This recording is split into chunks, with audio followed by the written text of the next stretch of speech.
இப்ப இறந்து போயிருக்கக்கூடிய இயக்குனர் எம்.எம். பாரதிராஜா அவர்களுடைய கடைசி நிமிடங்கள் எப்படி இருந்திருக்கு அப்படிங்கிற மாதிரி ஒரு சில தகவல்கள் வெளிவந்து ரசிகர் மத்தியில ஒரு அதிர்ச்சியை ஏற்படுத்தியிருக்கு அப்படின்னே சொல்லலாம். 84 வயசு ஆகக்கூடிய இயக்குனர் எம்.எம். பாரதிராஜா இப்ப சென்னையில இருக்கக்கூடிய ஒரு வீட்ல காலமாயிருக்காரு. தமிழ் சினிமால தவிர்க்க முடியாத பல படைப்புகளை கொடுத்து எக்கச்சக்கமான நடிகர்களையும் நடிகைகளையும் அறிமுகப்படுத்தி ஒரு புரட்சியை ஏற்படுத்தினவர் தான் இயக்குனர் எம்.எம். பாரதிராஜா.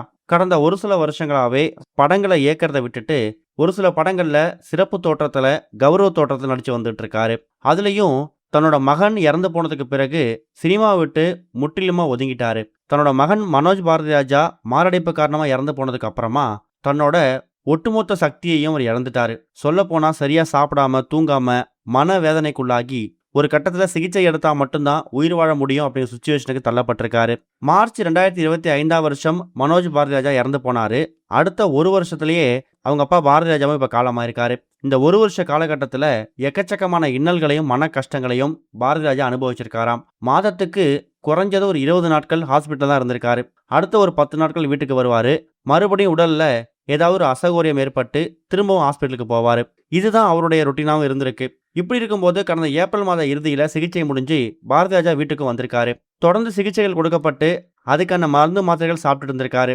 இன்னைக்கு காலையில ஜூன் 10ஆம் தேதி அவர் இறந்து போகக்கூடிய அந்த சுச்சுவேஷன்ல அவருடைய கடைசி நிமிடங்கள் எப்படி இருந்திருக்கு அப்படின்னா, எப்பவும் போல இன்னைக்கு காலைல தூங்கி எழுந்ததுக்கு பிறகு அவருக்கு டேப்லெட்ஸ் மாத்திரைகள் கொடுக்க போகிற சுச்சுவேஷன்ல அவர் உடம்புல அசௌகரியம் ஏற்பட்டதை அவங்க பணியாளர்கள் கவனிச்சிருக்காங்க.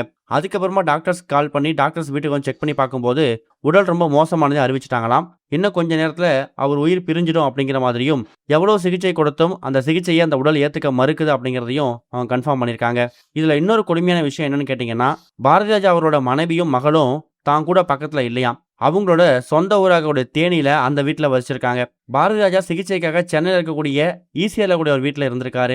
இப்போ அவர் இறந்து போன செய்தியை கேள்விப்பட்டு இப்போதான் அவங்க தேனியிலிருந்து கிளம்பியிருக்காங்களாம். கூடிய சீக்கிரம் காலை ஒரு 10-11 மணிக்கு மேலே அவங்க சென்னைக்கு வந்துருவாங்க. வந்ததுக்கு பிறகு அவருடைய அந்த இறுதிச் சடங்கு பற்றியான முடிவுகள் எடுக்கப்படும் அப்படிங்கிறதும் இப்போ உறுதியாக இருக்குது.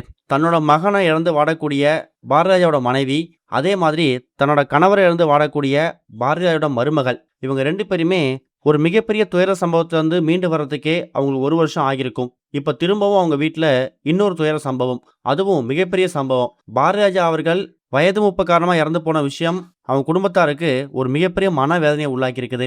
இன்னொரு பக்கம் பாரதிராஜா அவருடைய கடைசி நிமிடங்கள் இப்படி தான் இருந்திருக்கு. பக்கத்தில் எந்த விதமான உறவினர்களும் இல்லாமல் மருத்துவர்கள் மட்டுமே சூழ்ந்திருக்கிற அந்த சுச்சுவேஷனில் தான் அவர் உயிர் பிரிஞ்சிருக்கு அப்படிங்கிற விஷயம் இன்னும் மோசமான விஷயமா பார்க்கப்பட்டு வந்துட்டு இருக்கு. இது வரைக்கும் கனெக்டிங் டிவிக்கு சப்ஸ்கிரைப் பண்ணனா மறக்காம சப்ஸ்கிரைப் பண்ணிக்கங்க. உடனடி அப்டேட்ஸ் பெறுவதற்கு நோட்டிஃபிகேஷன் பெல்லையும் கிளிக் பண்ணிக்கங்க.